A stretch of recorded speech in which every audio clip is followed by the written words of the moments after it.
السلام علیکم دوستوں، آج کی ویڈیو حضرت امیر معاویہ رضی اللہ تعالیٰ عنہ جلیل القدر صحابی کے بارے میں ہے۔ حضرت امیر معاویہ رضی اللہ تعالیٰ عنہ ایک جلیل القدر صحابی، مدبر، سیاستدان اور اسلام کے پہلے اموی خلیفہ تھے۔ آپ کا مکمل نام معاویہ بن ابی سفیان بن حرب بن امیہ تھا۔ آپ کی ولادت مکہ مکرمہ میں ہوئی اور آپ قریش کے ایک معزز خاندان سے تعلق رکھتے تھے۔ ابتدائی زندگی اور اسلام قبول کرنا: حضرت معاویہ رضی اللہ عنہ نے فتح مکہ کے موقع پر اسلام قبول کیا۔ آپ کے والد ابو سفیان رضی اللہ تعالیٰ عنہ اور والدہ بنت عتبہ رضی اللہ عنہا بھی اس وقت مسلمان ہو چکے تھے۔ اسلام قبول کرنے کے بعد آپ نے دین کے لیے بے پناہ خدمات انجام دیں اور نبی کریم صلی اللہ علیہ وسلم کے کاتب وحی لکھنے والے بننے کا شرف حاصل کیا۔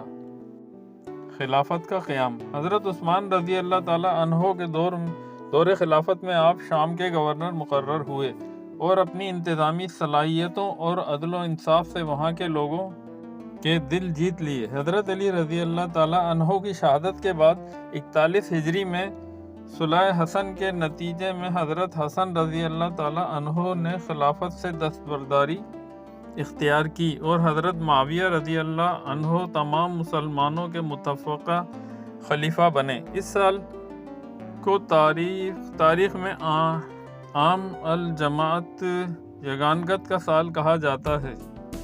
حکومتی نظام اور فتوحات: حضرت معاویہ رضی اللہ تعالیٰ عنہ نے ایک مضبوط اور منظم حکومتی نظام قائم کیا اور اسلامی مملکت کی حدود کو وسعت دی۔ آپ کے دور اسلامی بیڑا تشکیل دیا گیا جو اسلامی فتوحات میں اہم سنگ میل ثابت ہوا۔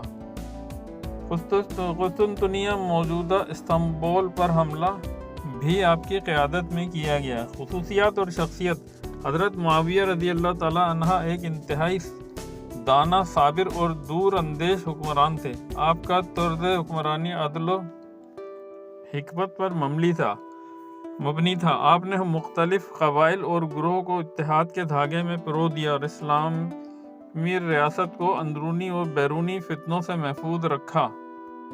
وفات: حضرت معاویہ رضی اللہ تعالیٰ عنہ کی وفات 60 ہجری میں ہوئی۔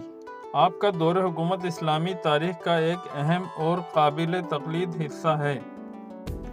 دوستوں، حضرت معاویہ رضی اللہ تعالیٰ عنہ کی زندگی سے ہمیں صبر، حکمت، اتحاد اور قیادت کے اصول سیکھنے کو ملتے ہیں جو آج کے دور میں بھی مشعل راہ ہیں۔ دوستوں، ویڈیو پسند آئی تو لائک، شیئر اور سبسکرائب ضرور کیجیے گا۔ جزاک اللہ۔